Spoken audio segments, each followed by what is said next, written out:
മുറിവേൽപ്പിച്ച ഓർമ്മകളെ കാത്തു സൂക്ഷിക്കണം. അതോർത്ത് കരയാനല്ല, മുന്നോട്ടുള്ള യാത്രയിൽ ഒരിക്കൽ കൂടി തോൽക്കാതിരിക്കാനായി.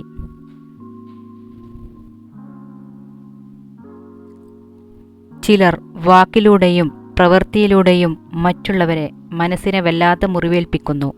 അപ്പോൾ അവർ അറിയാതെ പോകുന്ന ഒന്നുണ്ട്: കർമ്മഫലം എന്നത് അനുഭവിച്ചേ തീരൂ, അല്ലെങ്കിൽ സത്യം എന്ന ഒരു വാക്കിന് ഒരർത്ഥവുമില്ലാതാകും. മോഹങ്ങൾ ചിലപ്പോൾ തെറ്റായിരിക്കും, കാരണം അത് മനസ്സിൻ്റെ ഭാവനയാണ്.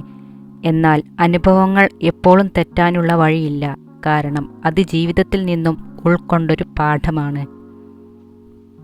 സങ്കടം തന്ന കാലത്തെ മറക്കുക, സങ്കടം തന്ന ആളെയും മറന്നേക്കുക, പക്ഷേ അത് തന്ന പാഠം ഒരിക്കലും മറക്കരുത്. ഓരോ വേദനയും ഓരോ പാഠങ്ങളാണ് നമ്മുടെ ജീവിതത്തിൽ. സ്വന്തം വേദന അറിയുന്നുണ്ടെങ്കിൽ നിനക്ക് ജീവൻ ഉണ്ടെന്നർത്ഥം. മറ്റുള്ളവരുടെ വേദന മനസ്സിലാക്കുന്നുണ്ടെങ്കിൽ നീയൊരു മനുഷ്യനാണെന്നാണ് സാരം.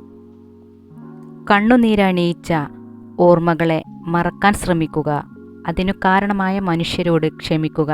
തിരിച്ചറിവ് നൽകാതെ, തിരിച്ചറിയാതെ ഒന്നും തന്നെ ഈ ഭൂമിയിൽ നിന്നും കടന്നുപോയിട്ടില്ല. നമ്മളോട് എങ്ങനെ പെരുമാറണമെന്ന് ആരും ചിന്തിക്കില്ല, പക്ഷേ നമ്മൾ അവരോടെങ്ങനെ പ്രതികരിച്ചു എന്നത് ഒടുവിൽ ഏറ്റവും വലിയൊരു തെറ്റായി മാറും. ജീവിതത്തിൽ എപ്പോഴും ഒരു കാര്യം ഓർക്കുക: എല്ലാവർക്കും നിങ്ങളെ മനസ്സിലാക്കാൻ കഴിയില്ല, നിങ്ങൾക്ക് എല്ലാവരോടും വിശദീകരിക്കാനും കഴിയില്ല. സ്നേഹവും കരുതലും മോട്ടിവേഷനും പ്രതീക്ഷയും എല്ലാം പകർന്നു തരുന്ന പ്രിയപ്പെട്ടവരുടെ ഒരു വാക്കാണ് ഞാൻ ഇല്ലേ കൂടെ. ആ ഒരു വാക്ക് മാത്രം മതി എല്ലാ സങ്കടങ്ങളും മറക്കാൻ.